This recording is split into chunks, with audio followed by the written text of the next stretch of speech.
Donc, bonsoir tout le monde. Bienvenue à notre rencontre régulière. Un plaisir de vous accueillir. Puis, pour les gens qui vont nous écouter en rediffusion, bien le bonsoir à tous. Avant de débuter, comme on le fait depuis un certain nombre de temps, en lien avec Carrefour Jeunesse Emploi, Retour en région, on veut vraiment honorer les gens qui font le choix de revenir en région, ici, s'installer, travailler chez nous. Donc, drôlement fiers de vous accueillir à Témiscouata-sur-le-Lac. Fait que dans un premier temps, on va procéder à la remise des bourses avec Étienne Frenette, directeur de la Société d'histoire et d'archéologie, mais aussi membre du conseil d'administration de Carrefour Jeunesse Emploi. Et avec un partenaire de tous les instants qui est la Caisse des Lacs Desjardins, qui est partenaire, Nicolas Servan-Caron. Fait que pour les prochaines minutes, je vais les laisser poursuivre dans l'animation et nous présenter les gens qui ont décidé de revenir ici en région, habiter à Témiscouata-sur-le-Lac. Donc, bienvenue chez vous. Donc, bonjour tout le monde. Monsieur le maire, merci de l'introduction. J'aimerais d'abord laisser la parole à notre partenaire financier sans qui on ne pourrait pas donner ces bourses-là au Carrefour Jeunesse Emploi. Donc, venez me rejoindre, s'il vous plaît. Je vous cède la parole quelques instants. Merci beaucoup, Étienne. Encore une fois, ça fait plaisir pour la Caisse des Lacs de Témiscouata et les caisses du secteur d'être partenaires avec le Carrefour Jeunesse Emploi pour l'initiative du Fonds Jeunesse en région. Donc, c'est une initiative qui nous tient à cœur. On est content de vous avoir. Bienvenue chez nous, aux nouveaux arrivants. Ça nous fait plaisir.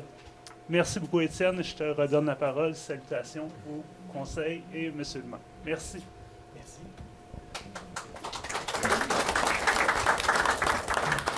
Donc, ce soir, les gens du Carrefour ont été assez gentils pour me faire un discours. Donc, je vais vous le faire ce soir.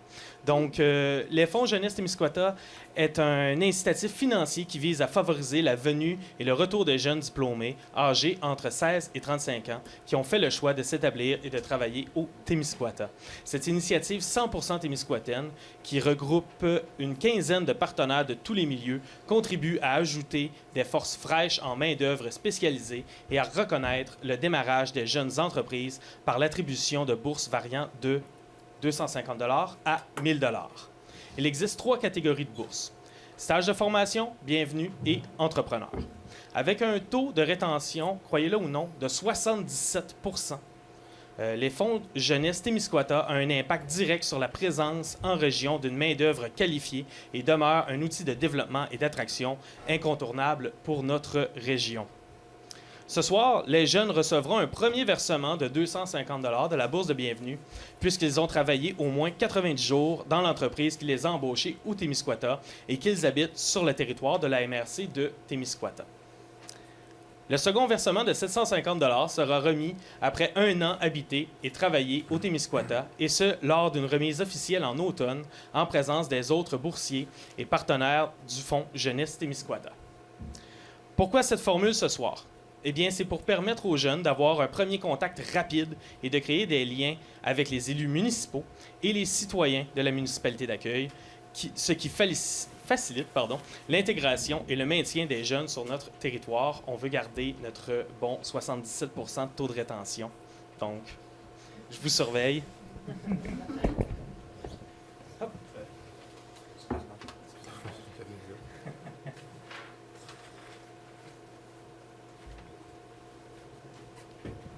Donc, nous allons commencer avec la première titulaire. Oui. Écoutez, je vais vous laisser même remettre les enveloppes. Donc, Léa Dion, elle est titulaire d'une maîtrise en psychoéducation de l'Université Laval à Québec et elle a fait un retour en région pour pratiquer son métier dans le réseau du CISS du Bas-Saint-Laurent à titre de psychoéducatrice au CLSC de Cabano. Elle habite Témiscouata-sur-le-Lac, secteur Cabano, avec son conjoint. Félicitations.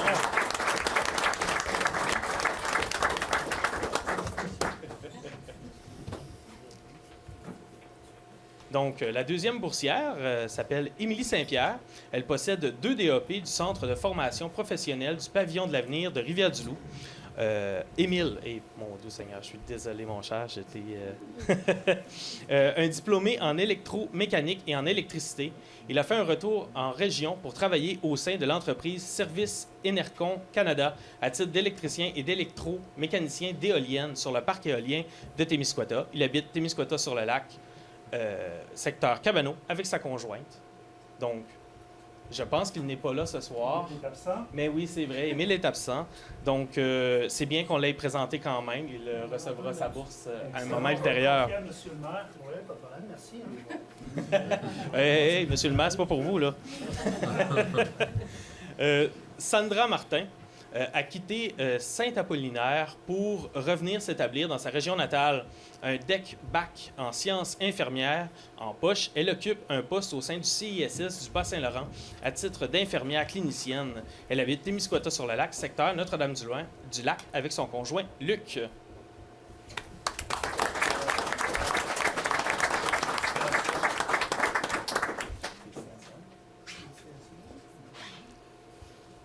Et justement, parlons de Luc. Luc Fortier occupe un poste d'infirmier au centre hospitalier de Notre-Dame-du-Lac. Il dispose d'une technique en soins infirmiers du cégep de Lévis-Lauzon et d'un cours avancé en réanimation cardio-respiratoire. Originaire de Québec, il demeure à Témiscouata-sur-le-Lac, secteur Notre-Dame-du-Lac, avec sa conjointe Sandra.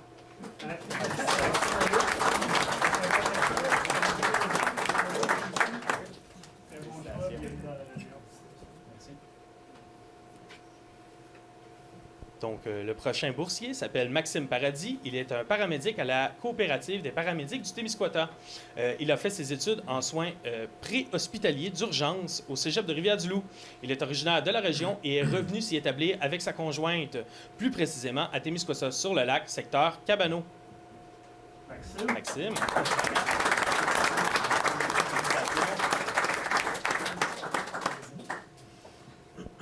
Et la dernière, mais non la moindre, Émilie Roy, est titulaire d'un DEC-BAC en sciences infirmières à l'Université du Québec à Rimouski et elle occupe le poste d'infirmière aux soins à domicile au CLSC de Cabano pour le CISS du Bas-Saint-Laurent. Elle est originaire de Rimouski et habite aujourd'hui Témiscouata-sur-le-Lac, secteur Cabano, avec son conjoint.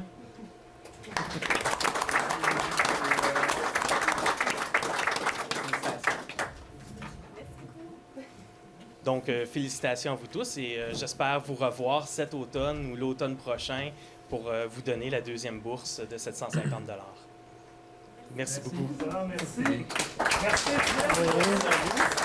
Merci. Maintenant, j'aimerais peut-être inviter les boursiers à. Oui, on va peut-être aller où le drapeau ici. Ben oui. Une photo du groupe, s'il vous plaît.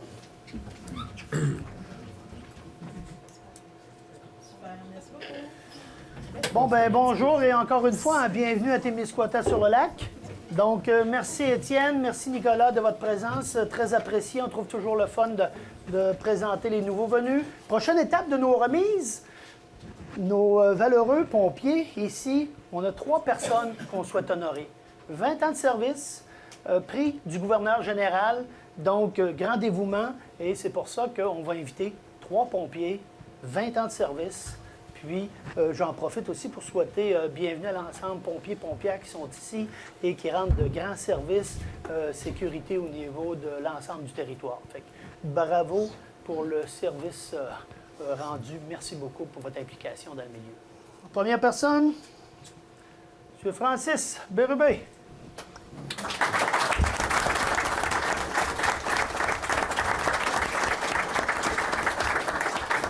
Attendez, je vais vous montrer quand même. Hein, voici, monsieur, c'est pour vous. Tiens. Hey, ouais. Ah, la photo est là, moi.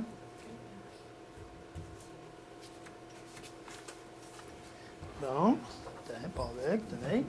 Tantôt, Marie-France, est-ce que tu souhaites une rencontre, une photo avec les 3 aussi? C'est ça, Francis, va pas trop loin, comme on dit. Prochaine personne, M. François Roy.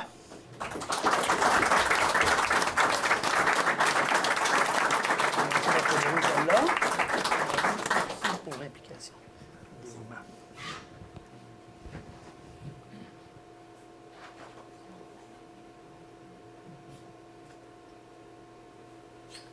Bravo.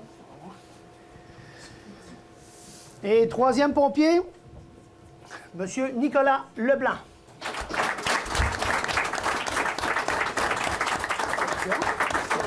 Tenez, on va commencer par te remettre celui-là. Et la médaille.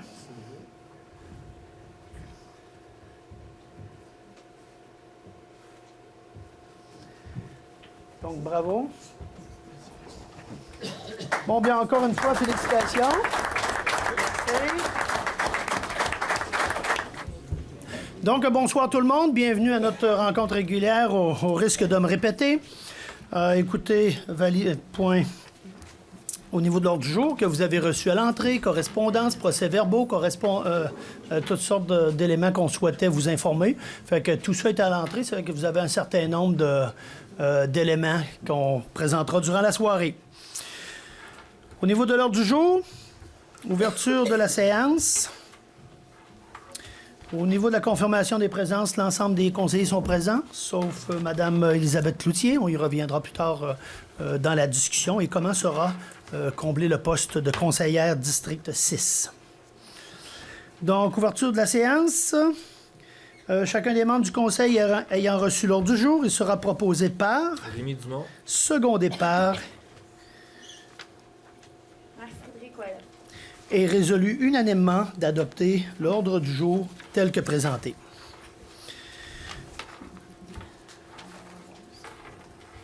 Adoption du procès-verbal.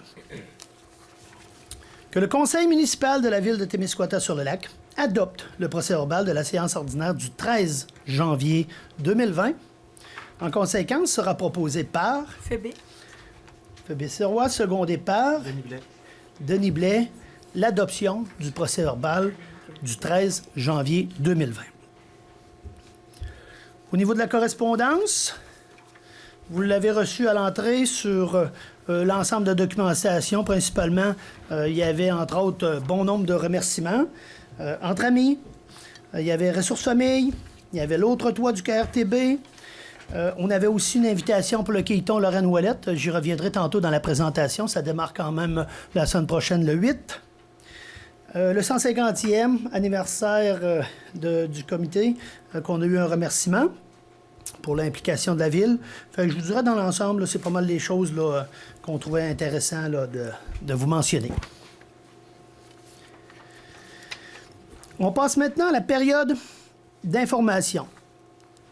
Avant d'aller avec notre petite présentation qu'on fait à l'habitude, je vais laisser Mme Annette peut-être nous glisser un petit mot sur le pont de glace. Bonsoir. Le pont de glace a été balisé. Les motoneiges passent, mais à l'heure actuelle, les autos ne passent pas et on vous recommande de ne pas passer par-dessus les chaînes ou d'attendre que le signal soit donné pour les autos. Ça devrait aller au courant de la semaine prochaine, j'imagine, ou en fin de semaine. En tout cas, on va se tenir au courant. Bon, bien, merci, Mme Rousseau. Maintenant, on va passer avec Marie-France, notre présentation. Oh, là, je vais me déplacer pour être sûr qu'on nous entend en rediffusion. Donc, je veux... tantôt, on avait les gens, les pompiers qui sont ici, et on trouvait intéressant de vous mentionner qu'au cours de la dernière année, 20 pompiers en formation, sur 3 types de formations principalement, sauvetage sur glace et en eau froide, gestion d'intervention en sauvetage nautique et sur glace, et opérateur d'embarcation commerciale. Donc, on a une vingtaine de pompiers qui ont participé à ces 3 formations-là. Puis vous les avez là à droite, quelle formation ils ont fait. Donc, quand on dit qu'on souhaite que nos pompiers soient formés, et tant mieux, on répond bien à la chose et on veut vraiment là, les féliciter pour justement les formations. Si on poursuit...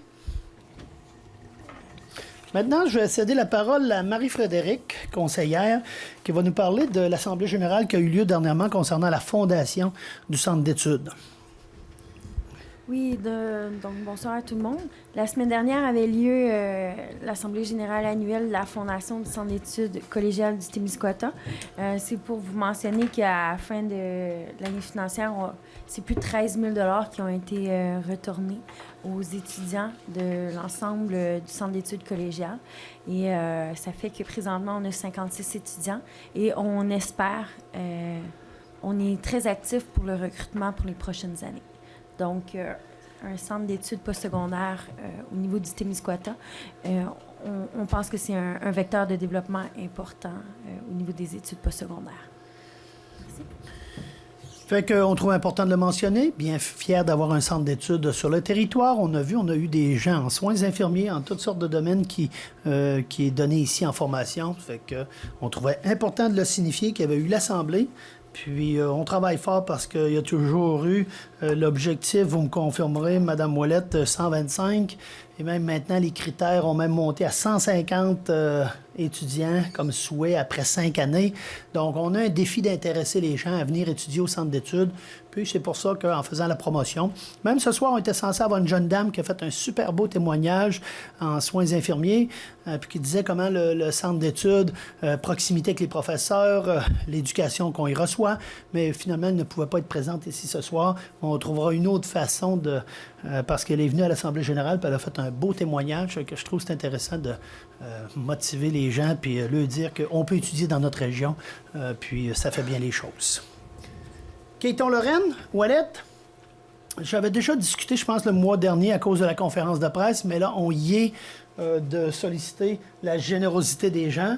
Donc, du 8 au 16 février 2020, formez des équipes. Si vous n'êtes pas des skieurs, vous ne souhaitez pas participer pour X, Y, Z raison, peut-être faire l'effort de faire un don selon vos capacités monétaires pour une bonne cause. Puis, ça se passe chez nous, ici, à Témiscouata-sur-le-Lac.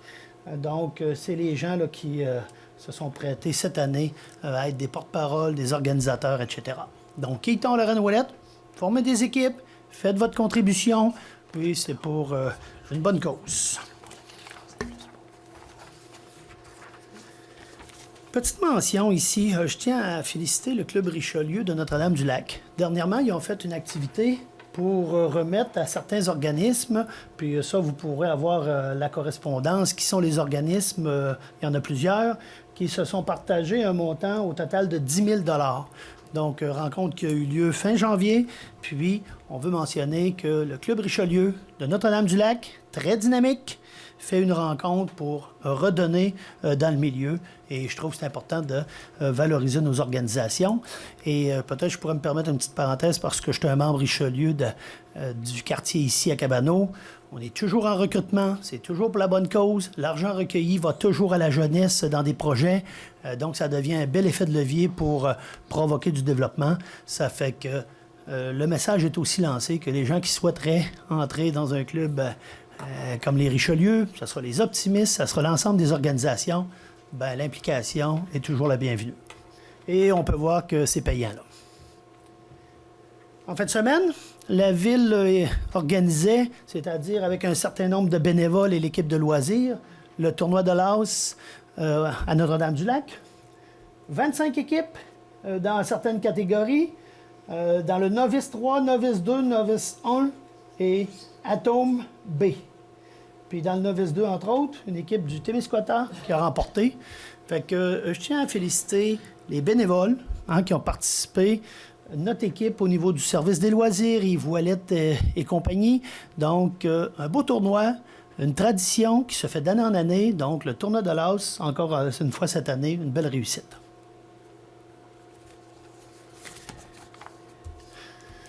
Le tremplin, on est partenaire.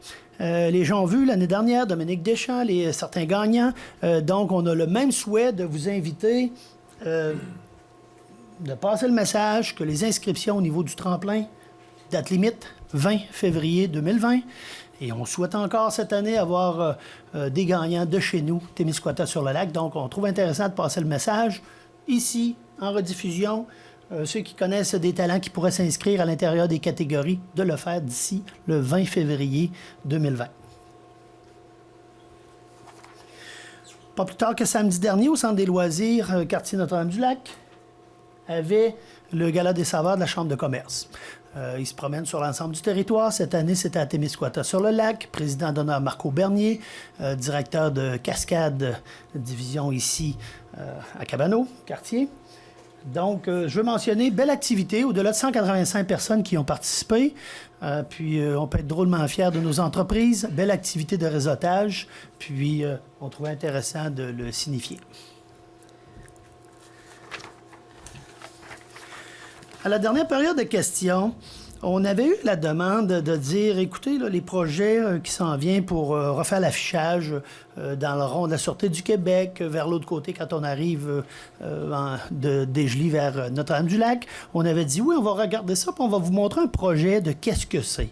Donc, ce n'est pas la version finale, c'est pour ça que c'est bien mentionné en projet, mais ça va ressembler drôlement à ça, qu'est-ce qui sera affiché. Fait que Chantal, je te laisse aller un petit peu plus avec ça, en lien avec le comité, l'échéancier, à quelle vitesse ça avance, tout ça. Mais il y avait eu un souhait qu'on montre, ça allait être quoi l'affichage qu'il y aurait là. Oui, puis un peu comme j'ai dit à la dernière rencontre, nous, on est en attente de la permission du MTQ pour être. Bien là, c'est sûr, on ne le fera pas en hiver, là, mais dès que le printemps arrive, on veut mettre en place les 2 pancartes, on veut les faire fabriquer pendant le printemps. Et ce qu'on veut, c'est les mettre. Il y en a une qui est pas loin sur le terrain, juste avant la SQ, dans le quartier Notre-Dame.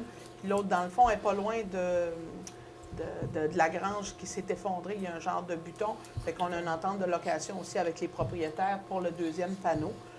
On est en train de finaliser, comme le logo, on est en train de le rafraîchir. Fait qu'il y a des petites choses qui vont changer, mais c'était un peu pour vous donner une idée de ce que ça pourrait être. C'est des très grands panneaux là, qui sont vus de loin. Quand vous arrivez, exemple, de Rivière-du-Loup, en vous en allant, vous en voyez là, un peu avant le McDo. C'est cette même grandeur-là qu'on va mettre. Fait que c'est des gros panneaux à mettre en place. Ça prend des bonnes structures. Et puis, on va voir ça au printemps. Bon, ben merci Chantal pour le suivi. Et il me reste deux petites choses à vous mentionner. Pour ceux qui ont vu passer dans la dernière semaine le Timilaquois, dans mon message, je trouvais important de revenir sur 2-3 petits éléments. Après quelques années de diminution de population, on a eu le dernier recensement, puis qui nous disait que la population nette à Témiscouata-sur-le-Lac était en croissance de 35 de population pour s'établir à 4 922 résidents. Donc, je trouve important de le souligner parce qu'après quelques années de diminution, on est en progression, puis on peut être fier de ça, alors que beaucoup de municipalités ont connu de fortes décroissances. Au niveau du Témiscouata, on est à peu près à 330 personnes de mémoire de diminution nette. Et nous, on est à plus 35, donc je trouvais intéressant de le mentionner. Puis, tant mieux si on peut poursuivre sur cette lancée-là. Puis à soir, on avait un bel exemple de gens qui reviennent en région, beaucoup en éducation, beaucoup en santé. Donc, beaucoup d'entreprises qui ont des emplois à offrir et on peut être attractif. Et c'est notre mission de travailler là-dessus. Je vois aussi, dans le Timilaquois, j'avais mentionné aussi que la dernière année, ça a été une année quand même passablement de première. Hein, vous savez, on a eu le défi Everest, on a eu le Firefit, puis on a eu Témis-en-Bière. Puis en passant, c'est 3 activités qui ont annoncé qu'elles allaient être reconduites. Donc, je trouvais intéressant de le signifier tout ça parce que même ça a été le 150e. On a eu beaucoup d'activités, on est très dynamique. Comme conseil, on est ouvert à toutes les propositions. Puis je trouvais intéressant de le mentionner dans le Timilaquois. Puis la semaine dernière, je voyais aussi le Centenaire, Société d'agriculture, etc., qui souhaitait peut-être relancer des activités. Une activité qui a été longue, qui a gagné beaucoup de lettres de noblesse avec le temps. Donc, c'est clair que la Ville répond présent aux organisations. Un comité qui sera en place, dynamique, qui souhaite organiser. C'est clair qu'on dira oui, au même titre qu'on dit oui à ces organisations-là. Ça fait que bravo, entre autres, Donald, pour sa présidence. Puis le comité qui sera autour de ça. Tant mieux si on souhaite dynamiser l'agriculture, etc. Ça sera un plaisir parce que c'est une activité qui était déjà sur l'ensemble du Témiscouata, qu'un comité prenne en charge, alors qu'il y avait un groupe, il y a quelques années, qui était un peu fatigué de ça. Bien, tant mieux si ça peut renaître. Puis je souhaite passer le message en même temps là, ce soir. Et puis c'est ça. Donc le reste sur le Timilaquois, vous allez pouvoir le lire. Dernière chose, Madame Élisabeth Cloutier, le départ, on ne le dira jamais assez, merci pour avoir consacré 6 années à titre de conseillère ici à Témiscouata-sur-le-Lac. on veut lui dire merci et remercier pour la contribution qu'elle a fait. On sait qu'avec les hauts et les bas, faire vivre une fusion, c'est pas toujours facile. Le travail de conseiller n'est pas toujours évident. Elle le fait de main de maître et on tient à souligner, à la remercier sincèrement. Puis un petit peu plus tard dans la rencontre aussi, on reviendra sur les échéanciers pour nous amener à une date d'élection à un poste de conseillère district 6. Fait que je vous dirais en gros, ça fait partie de la présentation qu'on souhaitait pour vous. Est-ce qu'il y avait d'autres conseillers qui avaient peut-être à y ajouter? Non, tout est beau. OK.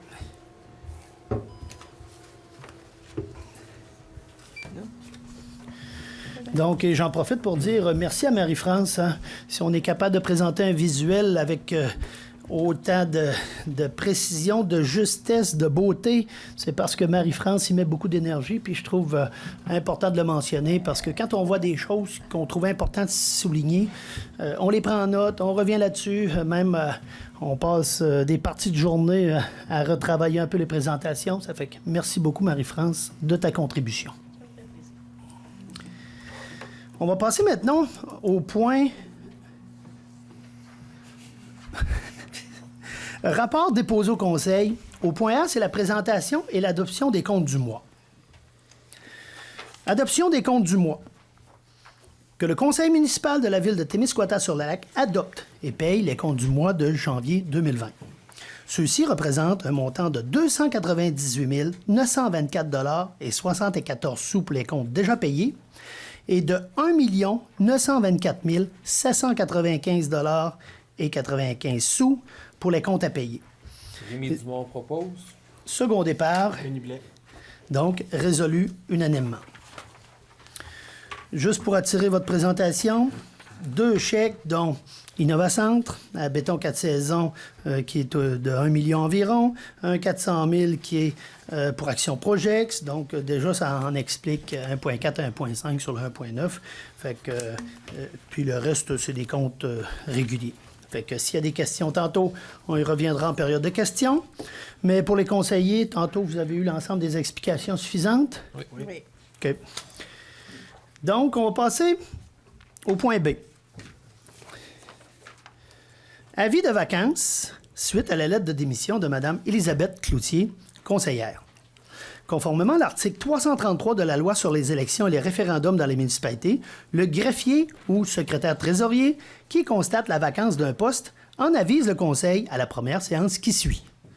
Suite à la démission de Mme Élisabeth Cloutier, conseillère, datée du 21 décembre 2019, je, Chantal Karen-Caron, directrice générale et secrétaire trésorière, avise le conseil que le poste de conseiller du district numéro 6 est vacant depuis le 31 janvier 2020. Tel que stipulé à l'article 339 de la loi sur les élections, la présidente d'élection doit, dans les 30 jours de la vie de la vacance, fixer le jour du scrutin parmi les dimanches compris dans les 4 mois de la vie. En ce sens, la présidente d'élection décrète que l'élection partielle du poste de conseillère du district numéro 6 se tiendra le 17 mai 2020. Fait que je vais laisser à Chantal, la directrice générale, mais je vais laisser à Chantal, la présidente d'élection, faire un petit retour par rapport aux élections et comment ça va se faire. Les dates les plus importantes, bien, on sait que les mises en candidature vont être du 3 avril au 17 avril. Il faut souligner qu'on a aussi le congé de Pâques dans cette période-là, mais on a quand même suffisamment de temps pour être capable d'avoir les candidatures. Et au niveau des élections, on aura le vote par anticipation le 10 de mai et les élections proprement dites le 17 de mai. C'est tout. 17 de mai, OK. Fait que pourquoi je faisais le lien avec présidente d'élection, c'est parce que nous, comme conseillers, au niveau des dates, on n'a pas, on laisse Chantal au niveau de déterminer une date en fonction de la loi sur les élections, présidente d'élection. Donc, c'est vraiment, ça lui appartient le côté fixation de date. Ça fait que c'est pour ça que je trouvais intéressant qu'on le mentionne, parce que c'est pas des dates qui sont décidées par les conseillers, je veux le préciser. On passe maintenant au point C. Le dépôt du rapport du service d'incendie pour l'année 2019. Donc, ce n'est qu'un dépôt. La directrice générale dépose le rapport de service d'incendie couvrant la période du 1er janvier au 31 décembre 2019. Et juste pour vous donner une idée, l'année passée, que ce sera des alarmes, des accidents, des feux de cheminée, fils électriques, feux de bâtiment, etc., des débris, on en avait pour 104 appels. Et cette année, on en a pour 99 appels. Donc, c'est à peu près toujours semblable d'une année à l'autre quand on regarde le rapport. Là, si je vous fais ça brièvement. Je ne sais pas, Chantal, si tu souhaites y additionner quelque chose. Non, c'est complet. OK. On est rendu maintenant au point D. Dépôt et adoption du rapport tableau de bord de gestion du schéma de couverture de risque en sécurité incendie pour l'année 2019. Ça se lit comme suit. Attendu que les membres du conseil municipal de la ville de Témiscouata-sur-le-Lac ont pris connaissance du rapport annuel 2019 en sécurité incendie, tableau de bord de gestion, conformément au schéma de couverture de risque en sécurité incendie de la MRC de Témiscouata. En conséquence, sera proposé, secondé et résolu unanimement que le conseil municipal de la ville de Témiscouata-sur-le-Lac adopte le rapport annuel tableau de bord de gestion du schéma de couverture de risque en sécurité incendie pour la ville de Témiscouata-sur-le-Lac, couvrant la période du 1er janvier au 31 décembre 2019. En conséquence, sera proposé par, Annette Rousseau. secondé par, Rémi Dumont. l'adoption est résolue unanimement, l'adoption du rapport tableau de bord en gestion. Et je vous dirais que dans les choses qui sont souhaitées à l'intérieur du tableau de bord de la gestion du schéma, une chose qu'on souhaite faire aussi, c'est dans la prochaine année, c'est des visites aussi dans les lieux qu'on considère qui sont possiblement problématiques, dangereux, sensibilisation. Donc, il y aura un plus qui sera possiblement fait par rapport à ça et c'est le souhait qu'on en a. Fait que je vous dirais en gros, le tableau de bord précise des choses, qu'est-ce qu'on souhaite, et parmi les choses qu'on veut faire, c'est dans ce sens-là. Fait que Chantal, de façon plus pointue, ce que tu souhaites y ajouter? Je pense que c'est ça, c'est d'améliorer au niveau des visites préventives dans le résidentiel, également dans le commercial, puis continuer à travailler dans ce temps-là, dans ce sens-là, puis trouver des effectifs pour être capable de le faire également. Donc, on va maintenant poursuivre. Maintenant, on est au point 3 de l'ordre du jour, acte législatif du Conseil. Le point 1, modification au contrat de construction de l'Innovacentre. Voici comment ça se lit. Considérant le contrat de construction d'un bâtiment industriel locatif octroyé par la Ville de Témiscouata-sur-le-Lac à Construction Béton 4 Saisons Inc. le 19 août 2019 pour la somme de 3 689 000 taxes en su. Considérant que les baux intervenus avec les compagnies 9064-2380 Québec Inc., soit Flexlight, Optimac Inc. et Gilles Bossé et Fils Inc., pour les 3 locaux disponibles, prévoyaient que la Ville réaliserait des travaux d'aménagement intérieur aux fins de leur activité, soit des améliorations locatives, en même temps que les travaux de construction dont les coûts seraient entièrement assumés par les locataires.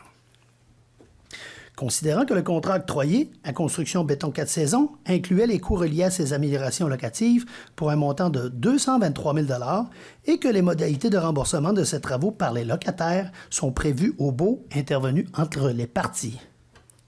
Considérant le règlement d'emprunt numéro 221-18 adopté par la Ville visant à la construction de l'Innovacentre, décrétant un emprunt pour une dépense de 3 660 000 Considérant que la somme nécessaire pour le paiement de ces améliorations locatives seront puisées à même les liquidités générales de la Ville et que la résolution numéro 19-08-169 n'y référait pas spécifiquement, considérant que les locataires ont requis des travaux additionnels à ceux prévus au contrat initial, considérant l'avenant de modification AV-1 au montant de 117 196,34 $ taxes en su, reflétant ces travaux d'amélioration locative pour un montant de 64 423,47 $ et d'autres travaux additionnels pour un montant de 52 772,87 $, dûment signé et approuvé par l'architecte et l'ingénieur responsable de la surveillance des travaux. Considérant qu'il y a lieu de modifier le contrat intervenu entre les parties pour tenir compte de ces changements, considérant l'article 27 du règlement sur la gestion contractuelle de la Ville et l'article 573.3.0.4 de la loi sur les cités et les villes. Considérant que ces modifications sont accessoires au contrat et n'en changent pas la nature, en conséquence, sera proposé, secondé, résolu unanimement que le conseil municipal de la ville de Témiscouata-sur-le-Lac autorise les modifications suivantes au contrat intervenu entre la ville et Construction Béton 4 Saisons Inc., soit l'avenant de modification AV1 au montant de 117 196,34 $, que la somme de 223 000 afférente aux améliorations locatives déjà prévues au contrat et celle de 64 423,47 $ ayant trait à la modification du contrat énuméré ci-dessus, donc pour un total de 287 423,47 $, soit puisé à même les liquidités générales de la Ville, étant entendu que ces dépenses seront remboursées par 9064-2380 Québec Inc., Flexlight, et Optimac Inc. et Gilles Bossé et Fils Inc., suivant les modalités prévues à leur bail respectifs, et que la somme de 52 772,87 $ soit puisée à même le règlement d'emprunt numéro 221-18.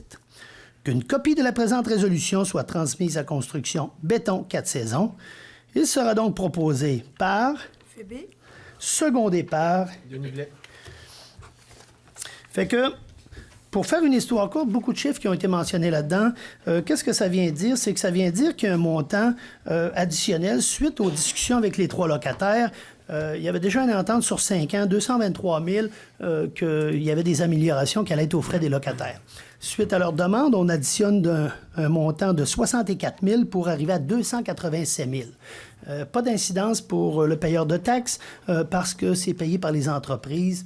C'est nous qui le supportons, mais repayé par le payeur de taxes. Nous, le différentiel qu'on a suite à certains ajustements, puis je laisserai Chantal compléter parce qu'elle travaille avec Danny Morin, les ingénieurs sur le terrain, etc. Le montant qui est de 52 772, c'est le montant qu'on a eu certains ajustements à y faire. Fait que je vous dirais, somme toute, on parle de 1,3 % de différence sur le projet total pour avoir un bâtiment de 24 000 pieds, comme on le mentionnait, 3 locataires signés. Fait que Chantal, je vais te laisser élaborer un petit peu plus sur, peut-être, si tu veux compléter, si je n'ai pas été assez précis là.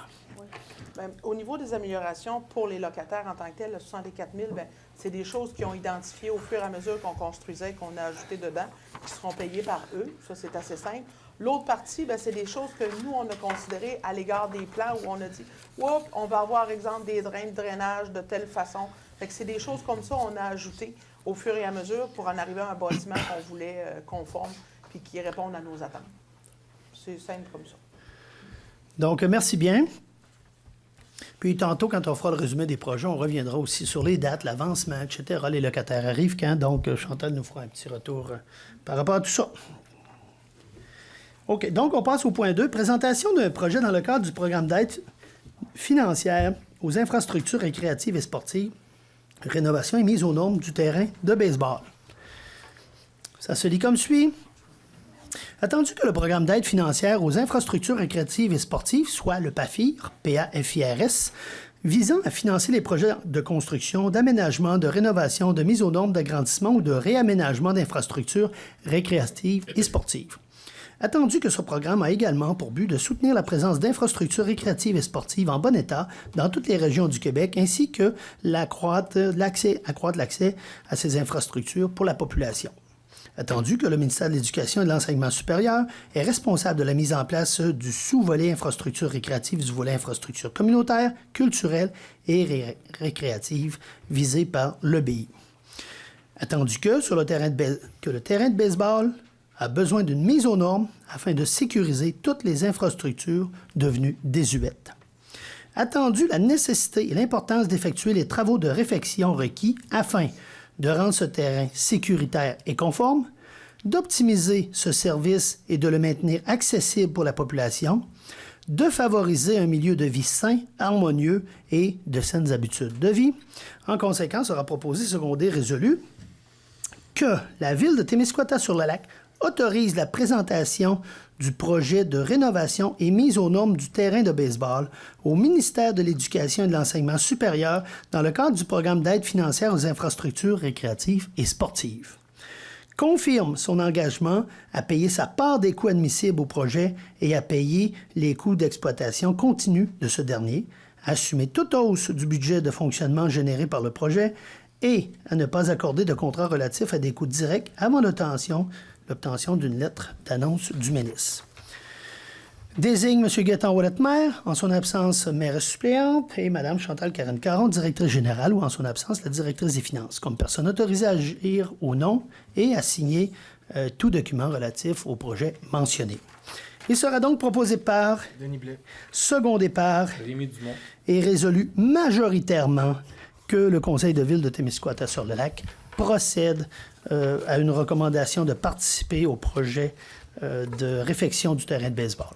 Terrain de baseball, à titre informatif, qui a manqué d'amour quand même passablement dans les dernières années, que ce soit le baseball mineur, les Braves ont signifié qu'il y avait un vrai besoin, que ce soit en électricité, en beaucoup de choses, les poteaux, il y a beaucoup de choses qu'il faut qu'ils soient revus pour rentrer le terrain en mode sécuritaire.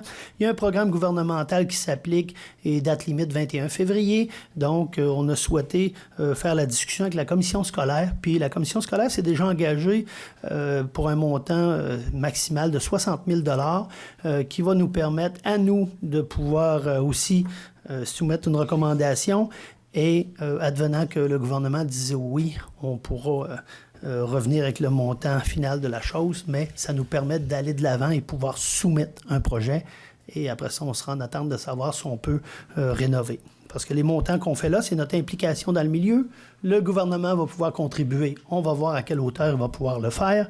Et c'est là qu'on va pouvoir donner suite à cette résolution-là. Je sais pas, Chantal, si tu voulais y dire plus ou par rapport à ça. C'est beau? OK. Affectation du budget, Fonds de développement du territoire, volet local, Beaulieu culturel du Témiscouata. Point 3 de l'ordre du jour. Ça se lit comme suit. Attendu que l'organisme Beaulieu culturel du Témiscouata a déposé une demande d'aide financière auprès du Fonds de développement du territoire dans le but de réaliser le projet d'achat d'équipements. Attendu que ce projet vise à procéder à l'achat de jeux de société et d'accessoires. Attendu que le Fonds de développement du territoire est en accord avec cette demande d'aide financière, en conséquence, sera proposé, secondé, résolu que le conseil municipal de la ville de Témiscouata-sur-le-Lac endosse la recommandation du Fonds de développement du territoire à l'effet de participer au projet du Beaulieu culturel du Témiscouata, et ce, pour un montant de 1 150 $, à même le budget local du Fonds de développement du territoire. En conséquence, sera proposé par, Rémi Dumont. secondé par, Annette Rousseau. donc, contribution, 1 150 $, Beaulieu culturel. Ils veulent développer des thématiques, soit par l'achat de jeux de société, dynamiser, rendre ça encore plus attractif, le Beaulieu culturel. Donc, c'est dans ce sens-là qu'à travers je dirais même un restant de programme qu'on avait de cette année, 1 150 $, on trouve intéressant si on peut dynamiser le Beaulieu culturel. Point 4. Acte de transfert Cascade Canada ULC en faveur de Ressources Famille. Intervention de la ville de Témiscouata-sur-le-Lac. Ça se lit comme suit. Attendu l'acte de donation à venir entre la compagnie Cascade Canada ULC et l'organisme Ressources Famille pour l'immeuble situé au 1 Carré Fraser. Pour situer les gens, c'est la bâtisse de la Légion ou l'ancien bâtiment de Cascade, ici dans le quartier Cabano. Attendu que la ville de Témiscouata-sur-le-Lac intervient dans cet acte afin d'accepter et consentir à la servitude de prospect en portant l'interdiction de construire, de même qu'accepter la préférence d'achat et la stipulation d'inaliénabilité constituée en sa faveur. Attendu que l'intention des parties de protéger la vocation communautaire de cet immeuble, en conséquence, sera proposé, secondé, résolu unanimement que la ville de Témiscouata-sur-le-Lac accepte d'intervenir à cet acte de donation afin d'être avisée en premier lieu lors de sa vente ou son aliénation. Que Gaétan Ouellet, maire ou en son absence maire suppléante, Mme Chantal Caron, directrice générale ou en son absence la directrice des finances, soit et sont par les présentes autorisées à signer les documents nécessaires pour donner plein effet à cet acte qui sera notarié. Il sera donc proposé par, secondé par, Rémi Dumont. donc, et résolu unanimement l'acte de donation en lien avec Cascade. C'est que ça veut dire ça? Ça veut dire que Cascade, la Légion, les gens qui étaient retraités de Cascade ont fait le constat que finalement, les activités qu'ils pensaient ont souhaité location de salles, les retraités, les rencontres, etc. Ils ont décidé, comme on dit, de redonner à Cascade la bâtisse. Puis Cascade a souhaité faire un projet communautaire. Il avait parlé avec nous au niveau de la ville. Puis puis Cascade souhaitait, il aurait pu mettre une pancarte sur la bâtisse, puis y aller au plus offrant, puis advienne que pourra selon le zonage qui permet certains projets. Au lieu de ça, ils ont souhaité être coopérateurs du milieu, socialement responsables, et c'est pour ça qu'ils ont rencontré un certain nombre de groupes et ils ont décidé d'offrir à Ressources Famille l'occasion de pouvoir acquérir le bâtiment. Pour une somme symbolique, c'est clair. Puis nous, la seule chose qu'on a souhaité comme ville, c'est que, advenant que le groupe, dans le futur, ferait des choses particulières ou ne voulait plus s'occuper du bâtiment, ben c'est clair qu'on aura un droit de premier refus ou achat sur la Légion. Fait que, en gros, je pense que ça résume assez bien. Puis aussi, il y avait un souhait de protéger la vocation communautaire de ce bâtiment-là. Fait que je vous dirais premier refus, puis protéger la vocation communautaire de l'ancienne Légion. On avait ça comme souhait et Cascade a été un bon partenaire par rapport à ça. Donc, on tient à les féliciter d'accompagner un organisme, puis de le faire sur une base très communautaire. Fait que je sais pas, est-ce qu'il y a plus à y dire? Non, C'est beau? Bon. Donc, on passe maintenant à 4e point, réglementation. Adoption du règlement numéro 245-19, amendant les règlements de zonage numéro 06-90 et 167-89, afin de modifier les normes portant sur les bâtiments accessoires. On a parlé quand même passablement dans les derniers mois. Là, on est dans sa phase finale qui est son adoption.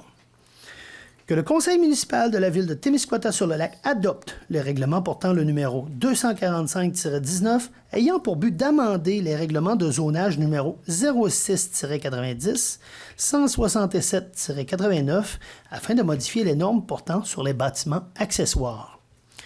En conséquence, sera proposé par Denis Blais. Secondé par Rémi Dumont. et résolu unanimement l'adoption finale dans le dossier de modifier les normes portant sur les bâtiments accessoires. Règlement qui sera disponible. Eh bien, on a quand même une bonne vitesse de croisière.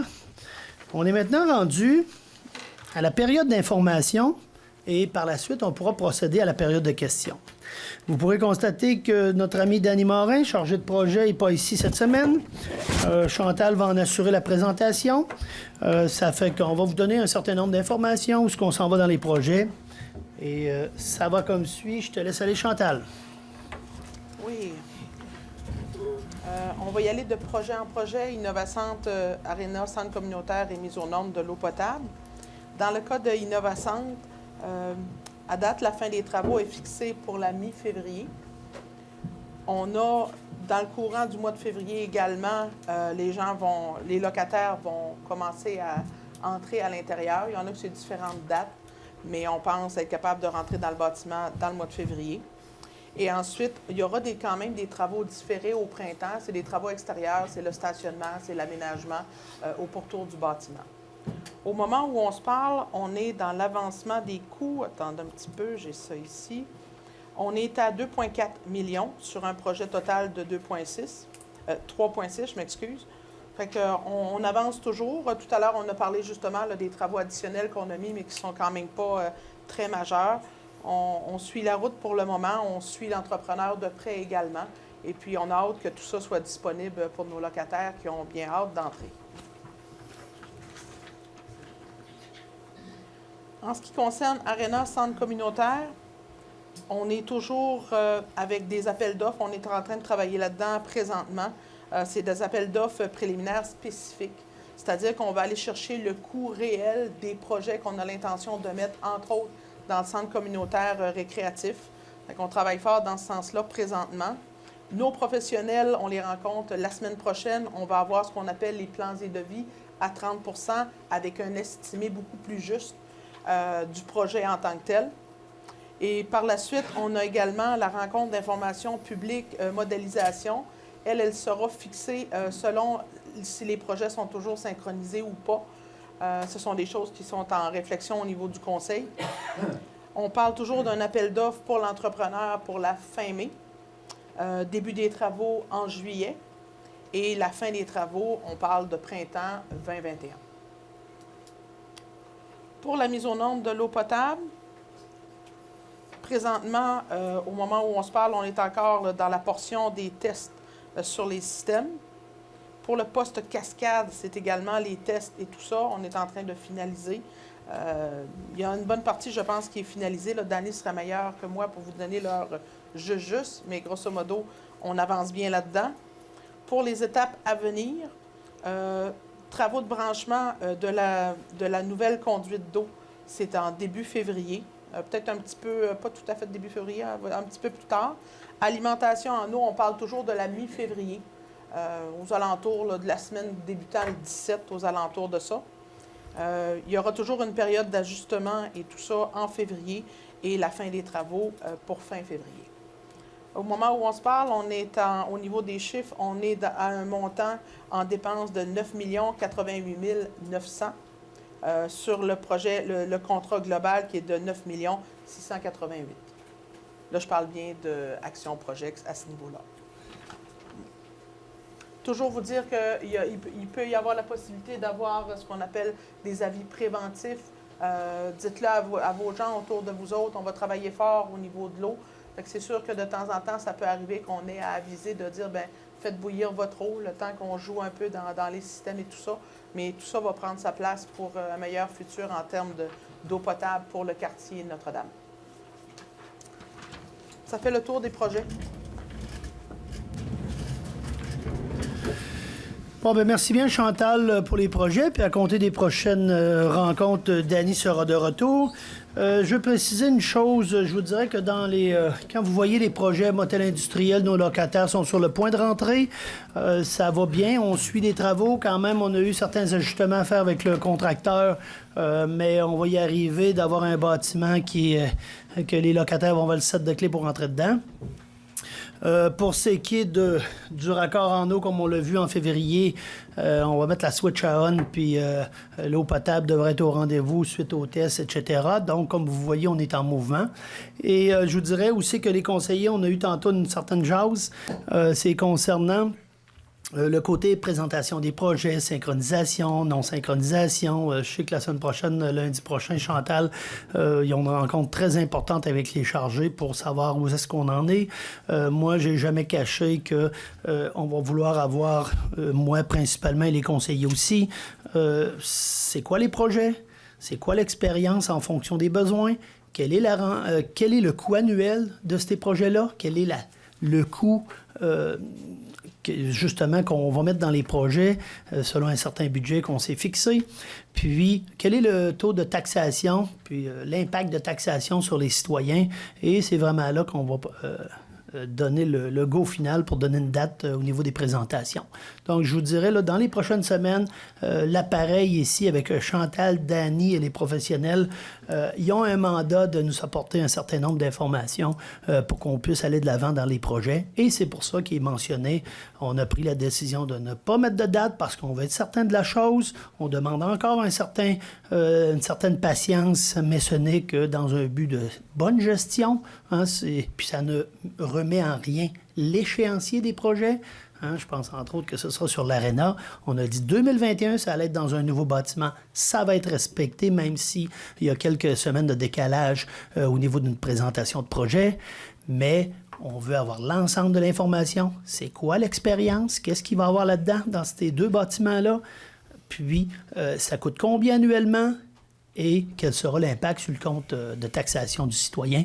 Et ce n'est qu'après ça qu'on va fixer une date de rencontre pour informer les citoyens quels seront les projets qu'on souhaite. Fait qu'on va passer maintenant à la période de questions. Période de questions, 30 minutes, bref préambule, qui, quoi, comment, pourquoi, comme on le dit d'habitude, pour être sûr qu'il y a un maximum de personnes qui s'expriment. Puis je veux juste mettre je dis souvent que s'il y a des gens qui ont des préoccupations particulières qui sont en lien avec les opérations, que vous pouvez contacter au quotidien le 854-2116 ici et on va pouvoir vous répondre. Parce que dans les dernières rencontres, beaucoup de rencontres techniques, d'informations, des questions techniques, des questions qui auraient pu être posées le jour à Chantal et plusieurs personnes s'amènent au micro pour les poser en relation le soir avec Chantal ici. Nous, on a un intérêt, oui, à y répondre, mais on n'a pas toujours l'information pointue comme nos fonctionnaires ici au quotidien. Donc, qu'est-ce qui est des questions techniques? Bien, c'est clair que on va accélérer le processus de redonner de l'information, mais le 854-2116 fait bien les choses. Si vous avez noté des choses, des points d'amélioration, il n'y a pas de problème. Vous contactez ici, vous dites, il y a quelque chose qui ne marche pas besoin d'attendre le conseil pour venir l'exprimer. Fait que oui, les questions. Oui, bonsoir, Sylvie Bégin. J'ai 2 petites questions.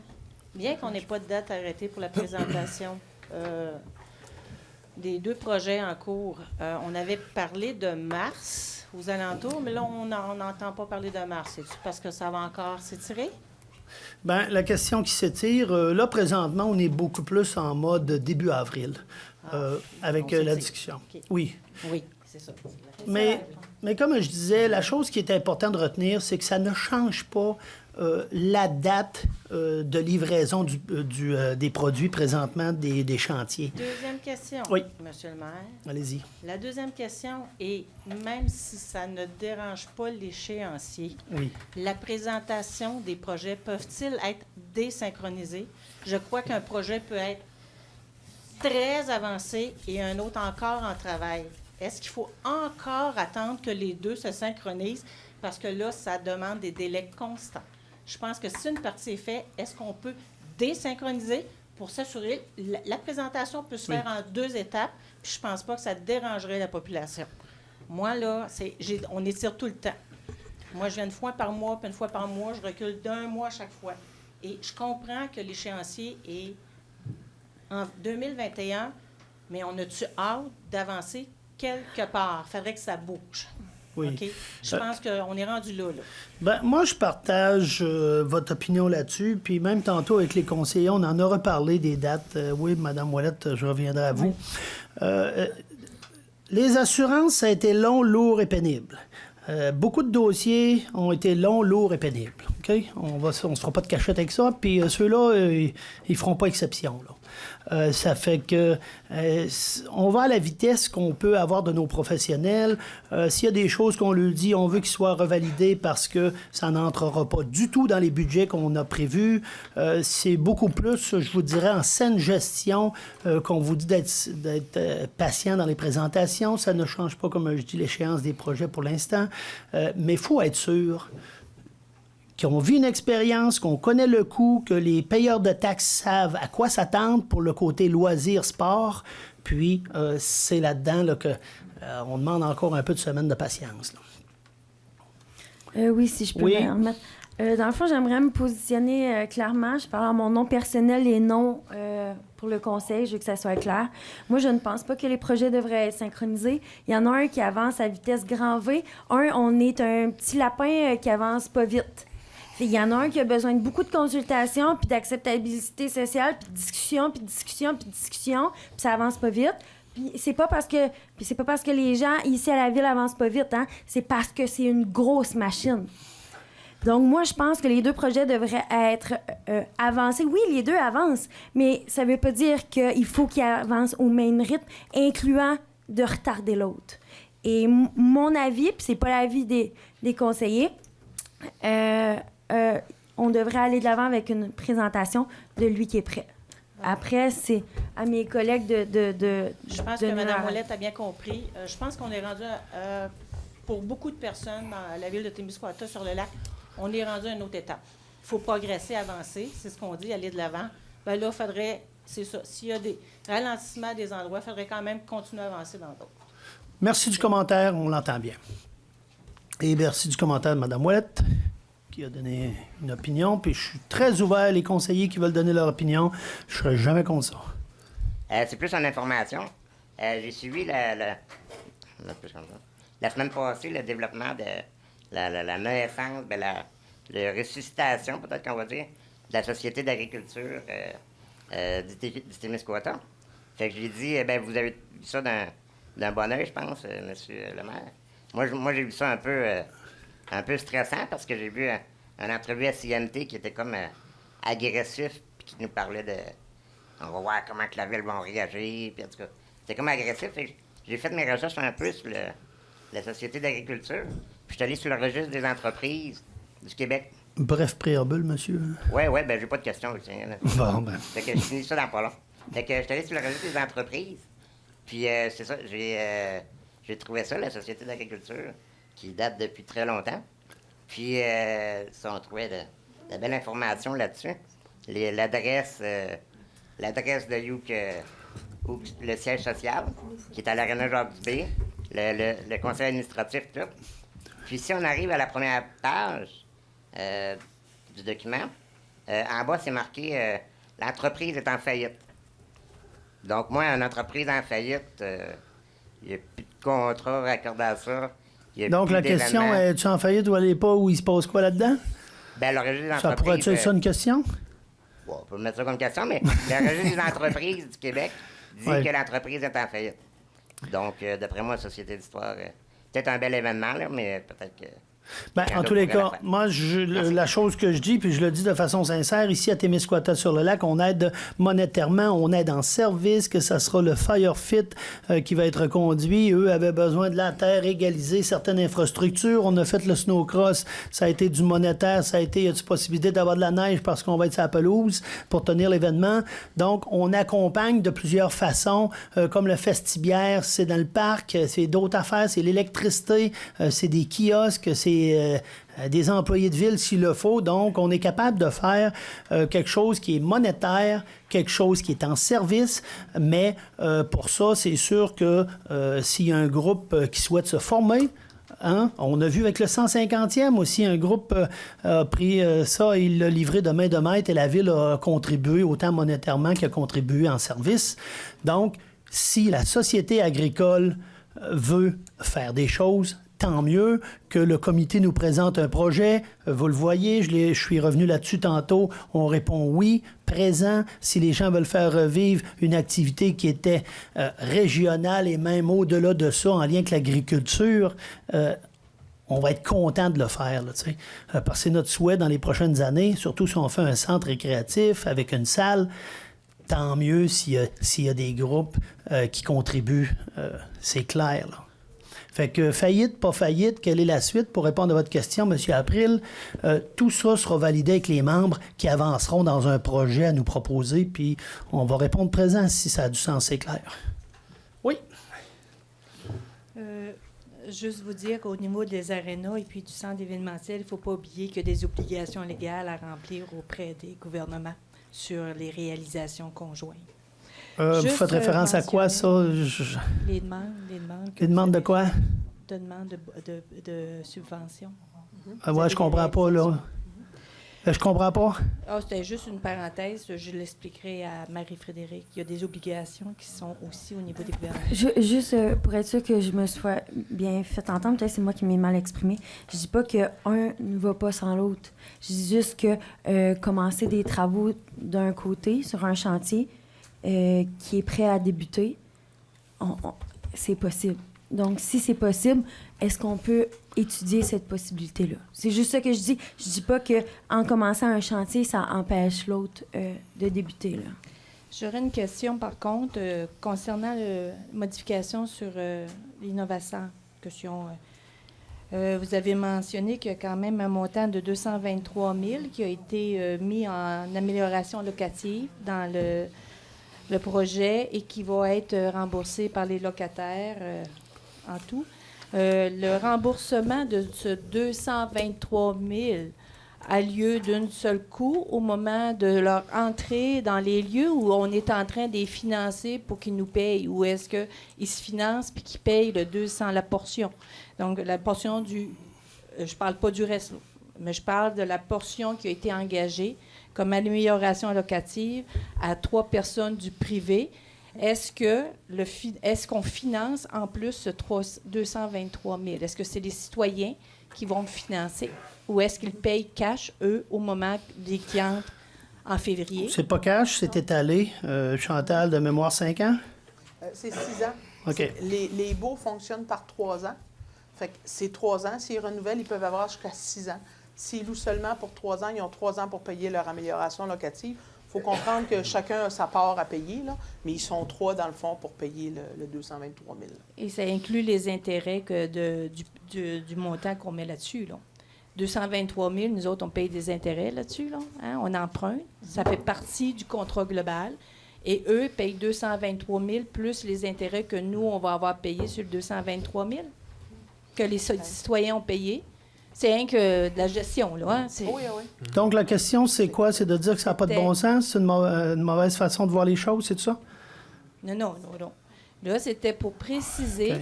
les modalités que c'est des fonds privés qu'on est en train de financer par un emprunt de ville, par une action de notre ville, de notre communauté. C'est donc nous qui, en plus, sommes en train de subventionner 3 privés par 223 000 qu'on leur permet d'étaler. Bref, c'est juste la gestion, là. C'est qui paye qui, c'est tout. C'est rien que ça, c'est pas grave. Que ça vienne du privé, c'est correct. Puis s'il y a des intérêts, c'est au privé à le payer. Moi, j'emprunte, je paye mes intérêts. C'est rien que ça. Je voulais OK. juste savoir. Mais c'était nous, pas en précis. décision, on voulait un bâtiment qui soit occupé, 3 locataires, 24 000 pieds carrés. On s'est longtemps fait dire, tu n'auras même pas 1, tu n'auras même pas 2, tu n'auras même pas 3. On fait la construction avec 3 de signés. On en est drôlement fiers. Puis, si c'est un coût qui est à supporter pour avoir de la création d'entreprise, de la croissance, ben on est prêt à le faire. Ah, moi, je suis bien contente, moi aussi. Mais c'est rien qu'une gestion. Ouais. Mais il faudrait que je vérifie au contrat de bail. Il faudrait que je vérifie parce que je sais qu'on a mis de l'indexation. Je ne me souviens pas techniquement l'intérêt sur cette petite portion-là. Voilà, Au pire, je pourrais vous revenir. la saine les gestion baux, pour notre ville, C'est c'est juste tout. ça. Parfait. Ouais. Saine gestion et de la croissance, on ne demande pas mieux, on s'entend bien. Merci d'être D'autres poli, questions? Monsieur le maire, avec moi. Deuxième question, s'il vous plaît. J'apprécie beaucoup. Je viens au niveau du district numéro 6, au niveau des élections. Vous avez bien mentionné les dates, pas de problème. J'ai pas de problème au niveau des dates. J'aimerais savoir explicitement les conditions d'éligibilité pour poser sa candidature à devenir conseiller sur un district. Donc, la ou les conditions permettant de déposer.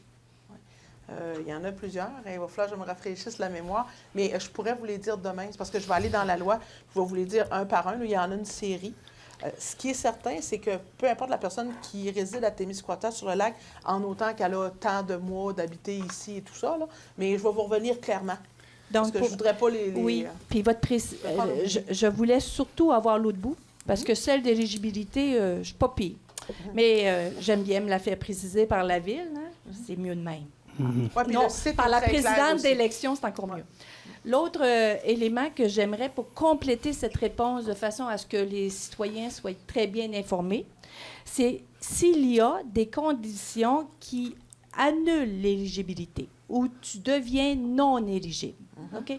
S'il y a des éléments qui font en sorte qu'un citoyen Pour être est non éligible. exclu de déposer sa candidature, de les préciser au même moment. On s'entend que c'est deux choses que je suis en train de parler. Et s'il y a lieu, on se discutera pour être sûr qu'on est bien informé. Mais je trouve que la question est bonne parce que souvent, on nous appelle, puis là, je prends la loi, puis là, je l'ai dit toute.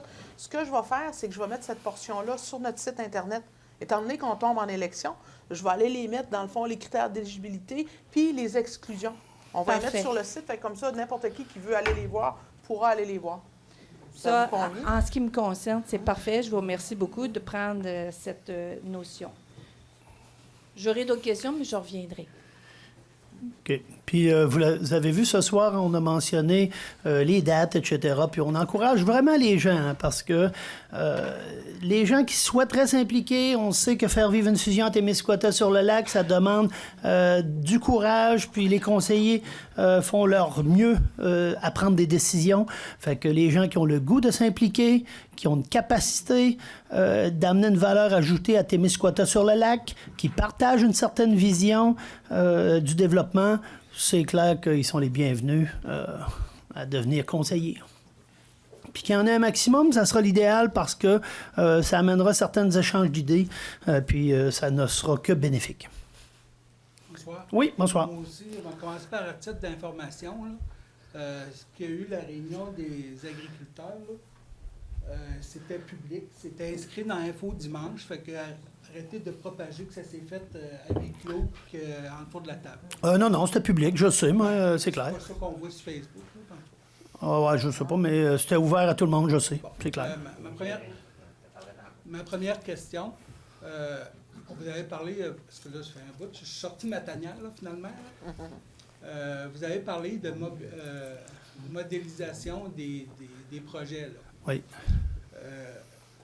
On n'a pas de coût encore, puis je comprends. Sauf que moi, je regarde ce qui s'en vient à Notre-Dame, on ne le sait vraiment pas.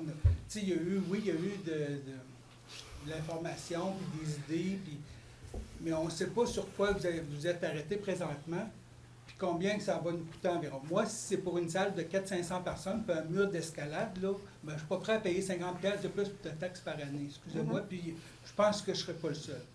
Fait que je pense, avant de lancer un appel d'offres furtif, que vous voulez avoir une idée du coût, là, ben, je pense que vous devez avoir déjà une idée de ce qu'il va avoir, puis ce que ça peut représenter un peu sur nos taxes. Parce que là, moi aussi, j'arrive du job au vert, puis je vais me retourner au job au vert, mais présentement, je paye des taxes. Mm-hmm. Puis j'aimerais ça avoir une idée avant que tout ça, puis qu'on dépense encore de l'argent pour ça, sans savoir si la population va être d'accord avec ce qui va être présenté. Là. Parce que oui, vous avez donné des exemples, mais on ne sait pas c'est quoi qu'il va y avoir. Oui, mais c'est pour ça que, comme je mentionne, la semaine prochaine, rencontre très importante. Nous, au niveau du conseil, je vous dirais, puis pas plus tard que tantôt, c'est clair que dans le rond de la mi-mars environ, on aura l'ensemble du portrait. Hein. C'est-tu un mur? C'est-tu des jeux d'eau? C'est une salle de 400? C'est-tu 450? C'est quoi le pied carré final? Puis dans le pied carré final, après ça prend combien de monde s'occuper de ça? Quel est le coût annuel? Beaucoup de questionnements que les conseillers on pose à l'équipe municipale puis à nos chargés de projet. On va avoir le même raisonnement avant de procéder. Puis je vous dirais la différence entre vous et moi et les conseillers, c'est que nous autres, on met notre nom sur la feuille quand on va faire un centre récréatif. On met le nom sur la feuille, là, on n'est pas juste à l'arrière du micro. Là.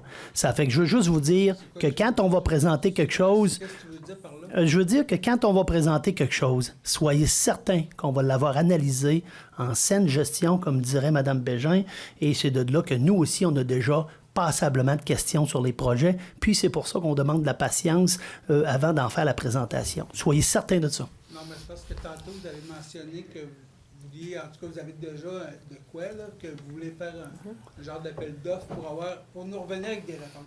Mais ça va coûter de l'argent sans encore faire cet appel d'offres-là. Là. Oui. Et, on ne sait même pas si on est d'accord à ce que vous lancez ça, cet appel d'offres-là, parce qu'on n'a aucune idée de qu'est-ce que vous voulez présenter. Mm-hmm. Puis ça va nous coûter combien de plus? Oui. C'est une salle et un mur d'escalade, là.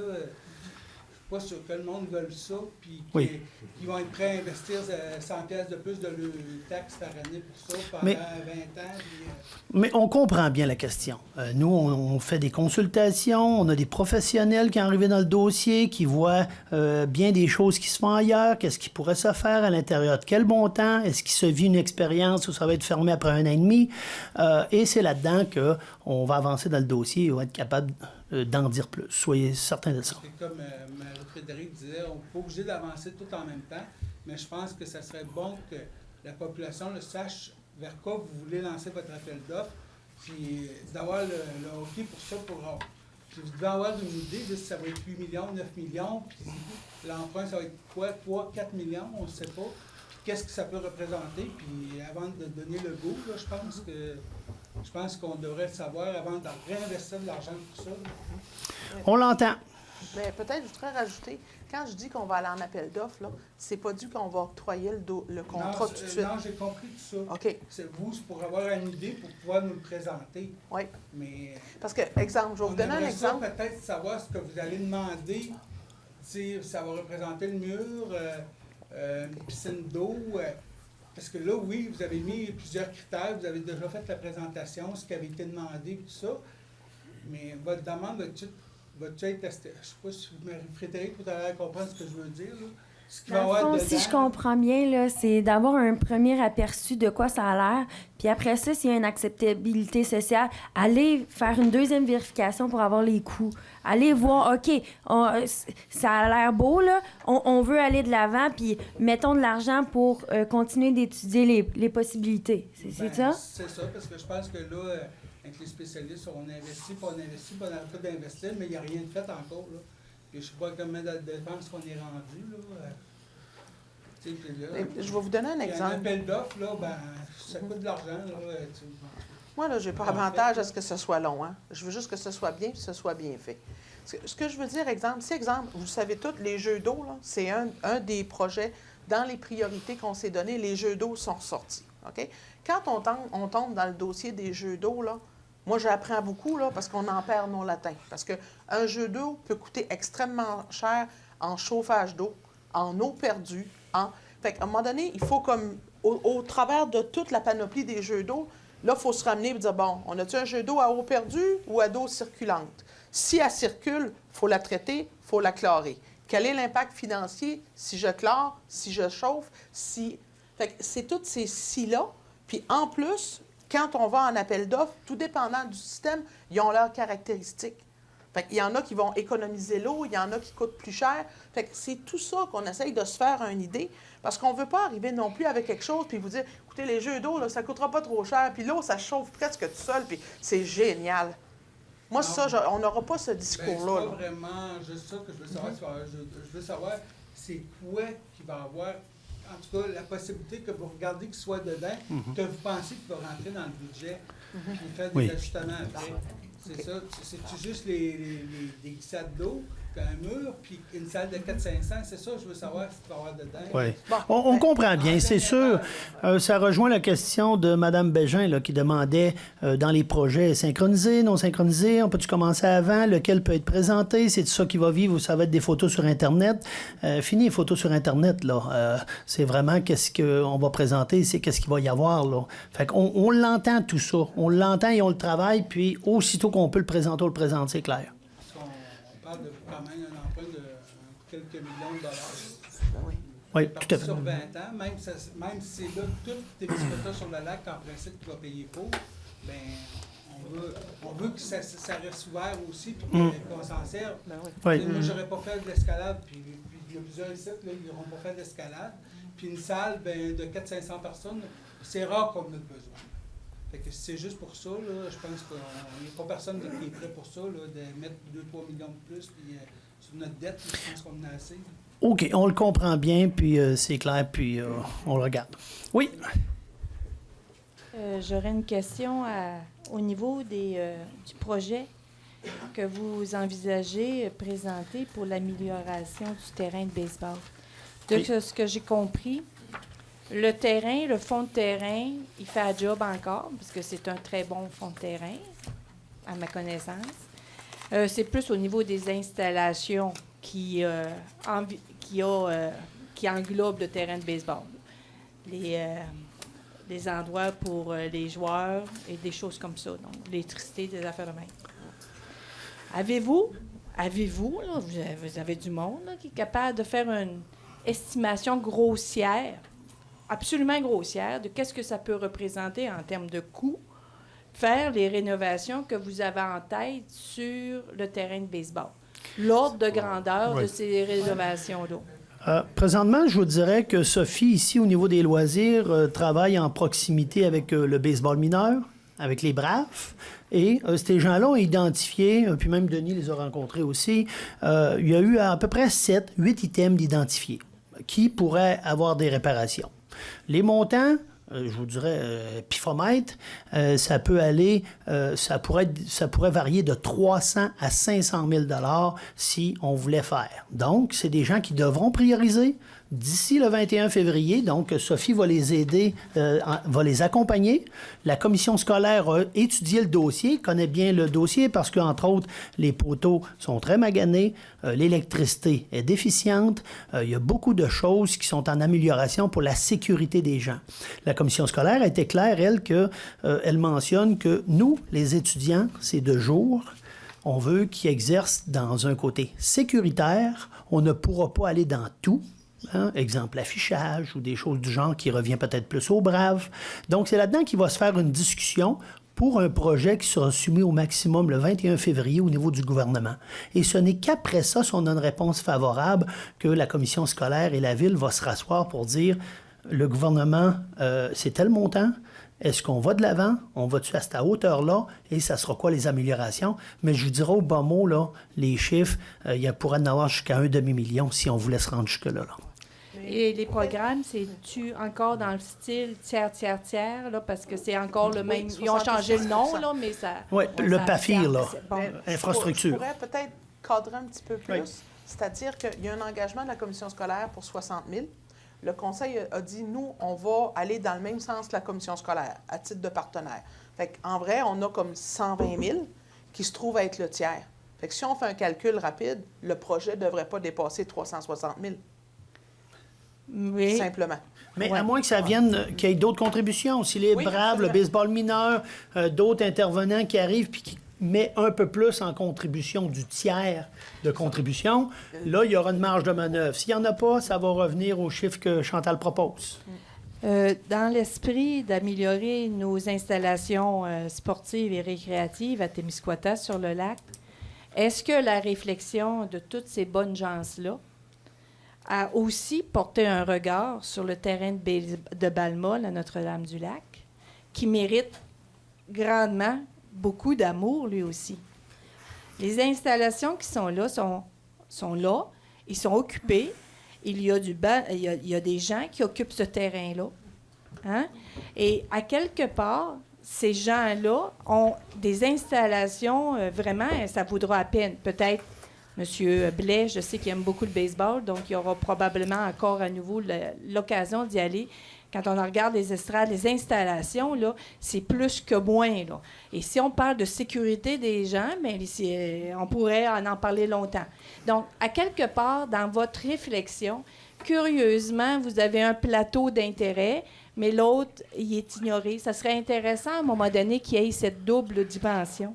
Parce que lorsque ça vient le temps de faire une restriction budgétaire ou quoi que ce soit pour sauver des coûts, curieusement, c'est toujours du même côté qu'on a une tendance. Et là, je vous dis que le fond de terrain du baseball à Cabano, il est vraiment bon.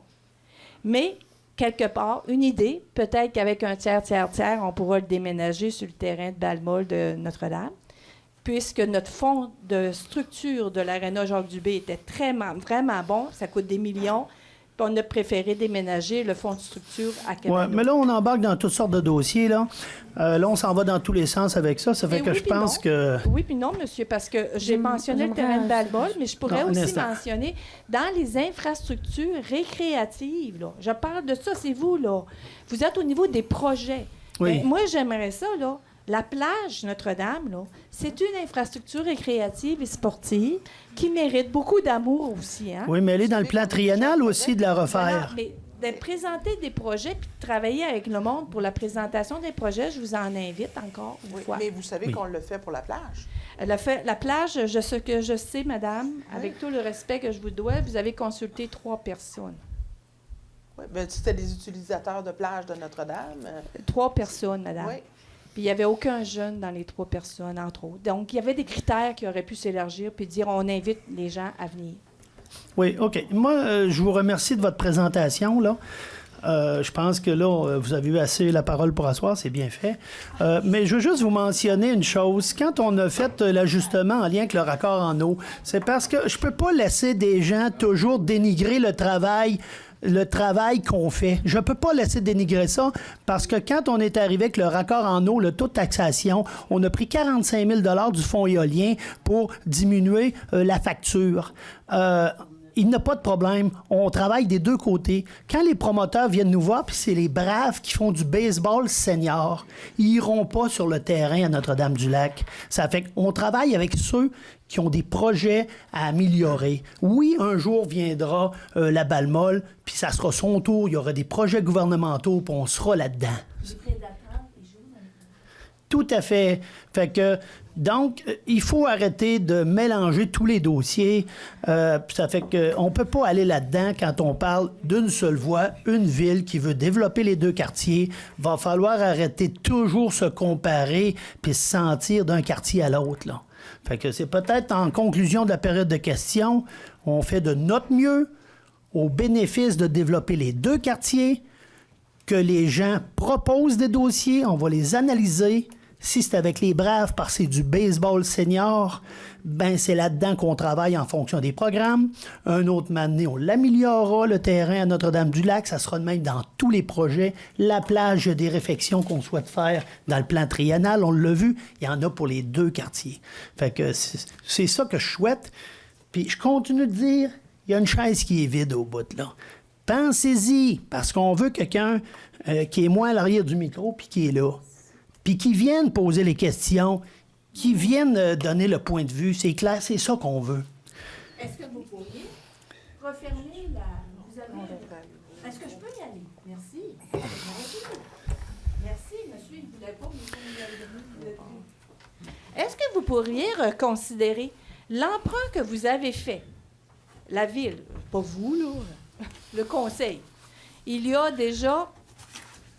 C'est en 2018, parce que là, c'est à l'été 2018. Vous avez fait un chèque en blanc à la direction de la ville concernant 475 000 $ qui peut être déployé sur le parc Clair-Soleil et ses environs. Vous avez donné un chèque en blanc parce que vous n'aviez pas de projet à l'époque, mais vous avez accordé pour éviter une papasserie de revenir présenter les projets puis d'avoir. À l'heure actuelle, de mémoire, vous avez 285 000 de dépensés dans le parc Clair-Soleil sur ce règlement d'emprunt. À quelque part, là, est-ce que quand vous l'avez fait, les réparations, c'était entre autres les toilettes, hein? L'agora, la puis il y a toilette, eu la toiture, puis les rideaux. Bon, c'est tout rentré là-dedans.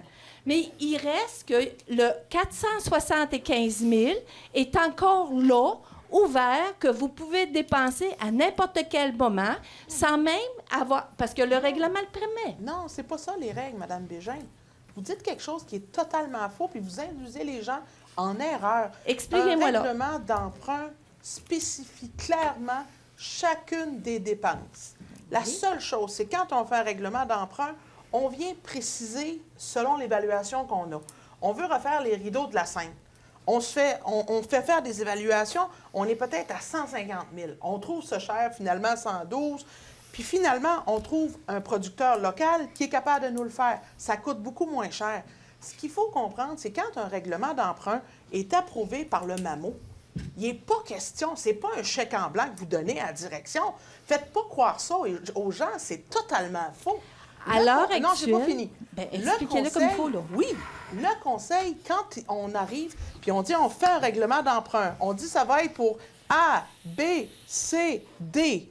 Quand on fait nos dépenses, c'est en fonction de A, B, C, D. On ne peut pas faire E, F, G avec ça, là. Donc, dans les faits, quand chacun des projets sont terminés, l'argent qui a été gelé dans un règlement d'emprunt en trop, on ne la gaspille pas. On fait tout simplement diminuer le règlement d'emprunt. Le règlement d'emprunt va finir à 200 quelques mille. On ferme le dossier, c'est tout. Bon, merci. C'est bien intéressant tout ça, c'est clair. Puis, écoutez, on en a dans les rues, on en a dans les sports et loisirs. On veut être attractif. On a un motel industriel qui va être plein à partir de février. On est à l'intérieur du taux d'inflation depuis des années. On fait les projets en cible jusqu'à présent. Ça fait qu'à date, on a quand même une pas pire gestion en saine gestion. On n'est pas trop pire jusqu'à cette heure. On peut-tu réécrire l'histoire? La réponse, c'est non. On va faire avec, comme bien d'autres municipalités. Ça nous prendrait au-delà de 50 millions pour faire les rues. On est très énergivore en eau potable, beaucoup de fuites dans le réseau. Puis, on fait de notre mieux et je continue de dire qu'on a une chaise de disponible. Donc, bonsoir à tous, bonne soirée. On sera, pour les gens qui vont nous écouter en rediffusion, donc on vous donne rendez-vous le mois prochain. Bonne soirée tout le monde.